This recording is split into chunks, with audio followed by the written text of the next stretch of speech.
అమరావతి మీద నిత్యం విషం జమ్మనదే వైసీపీకి రోజు గడవదు. ఎందుకు అంటే అమరావతిలో అభివృద్ధి జరుగుతుందని తెలిసినా, అమరావతి వేగంగా పురుడు పోసుకుంటుందని తెలిసినా అది వైసీపీకి ఇబ్బందికర పరిస్థితి. అమరావతి నిర్మాణం జరిగితే ఇక వైసీపీకి రాజకీయంగా భవిష్యత్తు ఉన్నది. ఈ విషయం అందరికీ తెలిసిందే, ముఖ్యంగా జగన్మోహన్ రెడ్డికి బాగా తెలుసు. ఎందుకంటే 3 రాజధానుల నినాదంతో వెళ్తే జగన్మోహన్ రెడ్డిని ప్రజలు చీకొట్టిన సంగతి మనందరికీ తెలుసు. అలాగని అమరావతికి ఓకే అని చెప్తాడా అంటే జగన్ నమ్మరు. నువ్వు ఒకసారి అమరావతి అన్నవాన్ని నమ్మి నీకు ఓట్లేస్తే నువ్వు తర్వాత 3 రాజధానులు అంటూ మమ్మల్ని సాగు కొట్టావని చెప్పి మళ్ళీ ఇప్పుడు అమరావతి అంటే జగన్మోహన్ రెడ్డిని ప్రజలు నమ్మరు. కాబట్టి అటు అమరావతి అనకుండా ఇటు 3 రాజధానులు అనకుండా మధ్యలో మావిగన్ అనేది ఒకటి తీసుకొచ్చాడు. వాస్తవానికి కృష్ణా గుంటూరు మధ్య రాజధాని సిఆర్డీఏ పరిధంతా కూడా విస్తరించి ఉంది. జగన్మోహన్ రెడ్డి ఇందులో కొత్తగా చెప్పేది ఏమీ లేదు. ఆయన ఏదో నేషనల్ హైవే పక్కన అటు ఇటు కడతానని చెప్పాడు, కానీ వాస్తవానికి ఇందులో మెజారిటీ పార్ట్ ఆల్రెడీ సిఆర్డీఏ పరిధిలోనే ఉంది. ఇక అమరావతి మీద నిత్యం జిమ్మే విష ప్రచారానికి భాగంగా ఏంటంటే వీళ్ళు పక్క రాష్ట్రాల్లో జరిగినటువంటి కొన్ని నిర్మాణాలను పోలుస్తారు. ఏమని పోలుస్తారు అంటే, ఫర్ ఎగ్జాంపుల్ తెలంగాణలో సెక్రటరేట్ జరిగింది, ఆ నిర్మాణంతో పోలిస్తే ఆంధ్రప్రదేశ్లో జరిగే నిర్మాణం ఖర్చు ఎక్కువ. ఒక చదరపాడుకి అక్కడ 5-6 వేలే ఖర్చు చేస్తే ఇక్కడ 10,000-15,000 ఖర్చు చేస్తున్నారు. లేదా ఇంకొక చోట ఎక్కడో ఒక నిర్మాణం జరిగింది, దానికంటే కూడా అమరావతిలో ఖర్చు ఎక్కువ. అక్కడ లేని ఖర్చు ఇక్కడ ఎందుకు జరుగుతుంది అనేది చాలామంది అడుగుతున్న ప్రశ్న.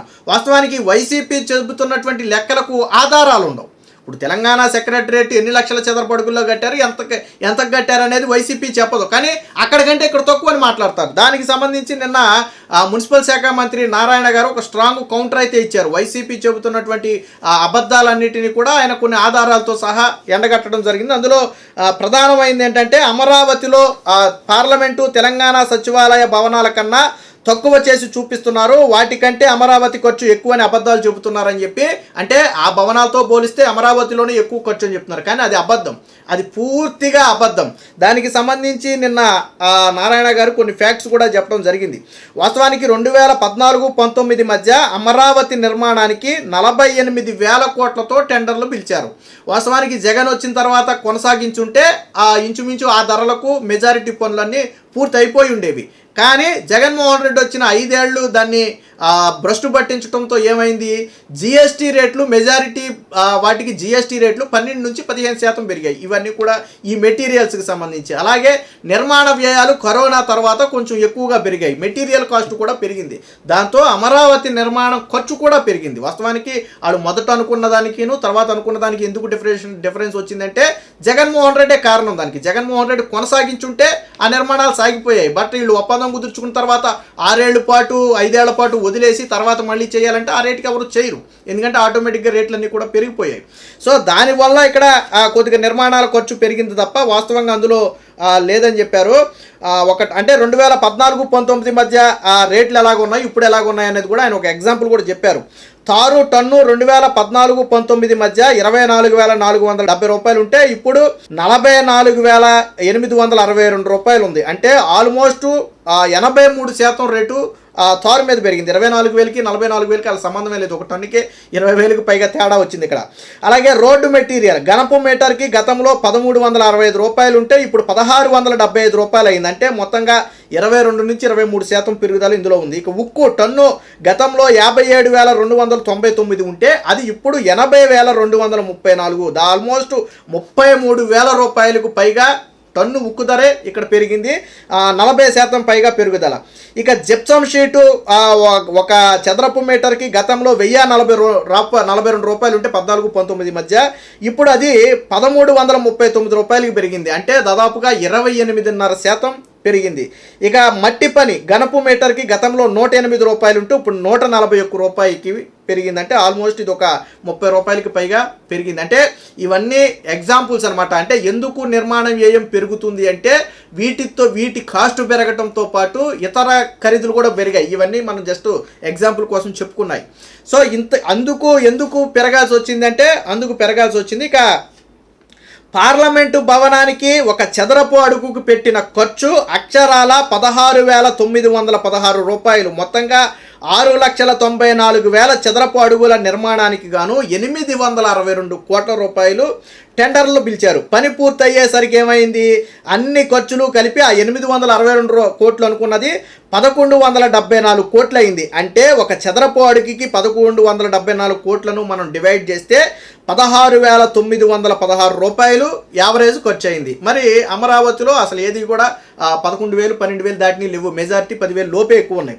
ఇకపోతే తెలంగాణ సచివాలయాన్ని వాస్తవానికి 615 కోట్లతో మొదట 7 లక్షల చదరపు అడుగుల విస్తీర్ణంలో నిర్మించాలి అని టెండర్లు పిలిచారు. కానీ ఆ తరువాత విస్తీర్ణాన్ని ఏం చేశారు, 7 లక్షల చదరపు అడుగుల నుంచి 10,34,000 చదరపు అడుగులకు పెంచి దాని ఖరీదు 614 కోట్ల నుంచి 1,423 కోట్లకు పెరిగింది. అంటే అంచనా వ్యయం కంటే కూడా తర్వాత పెరిగింది. అప్పుడు తెలంగాణ సచివాలయానికైన ఖర్చు ఎంత అవుతుందంటే చదరపు అడుగుకి 13,763 రూపాయలు అవుతుంది. సో తెలంగాణ సచివాలయం ఖర్చు కూడా ఎక్కువగానే ఉంది. ఇక అమరావతి ఐకానిక్ టవర్కి అయ్యే చదరపు అడుగు ఖర్చు కేవలం 15,000, దానికంటే లోపే. ఇది ప్రస్తుతానికి స్ట్రక్చర్ మాత్రమే. ఐకానిక్ టవర్స్ ఖర్చు అనేది ఎక్కువ ఉంటుంది. మిగతా వాటితో పోలిస్తే ఐకానిక్ టవర్స్ ఖర్చు అనేది కొంచెం ఎక్కువ ఉంటుంది. ఎందుకంటే దాని మెటీరియల్ కావచ్చు, దాని క్వాలిటీ కావచ్చు, దాని ఆకారం కావచ్చు, ఇవన్నీ కొంచెం హైలీ ఉంటాయి కాబట్టి దాని ఖర్చు కొద్దిగా ఎక్కువగానే ఉంటుంది. మిగతా వాటి నిర్మాణాలతో పోలిస్తే కొద్దిగా దాని ఖర్చు ఎక్కువ.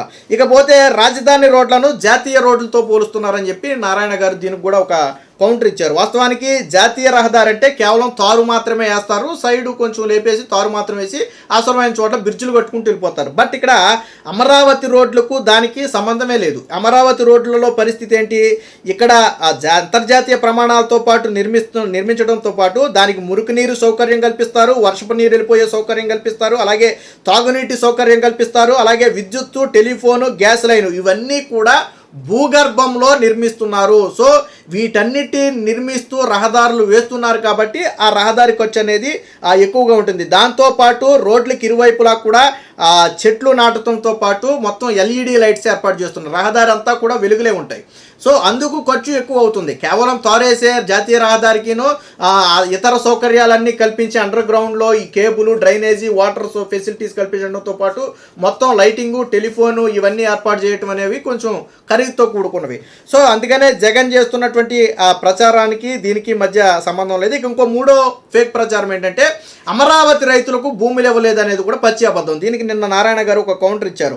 మొత్తంగా ఇప్పటి వరకు 31,158 మంది రైతులు 34,983 ఎకరాలు ఇస్తే అందులో 30,70 మంది రైతులకు, అంటే 31,158 మంది రైతులలోనూ 30,070 మంది రైతులకు గాను ఆల్రెడీ ఫ్లాట్స్, దానికి సంబంధించిన ఫ్లాట్స్ అన్ని కూడా కేటాయింపులు జరిగిపోయినాయి.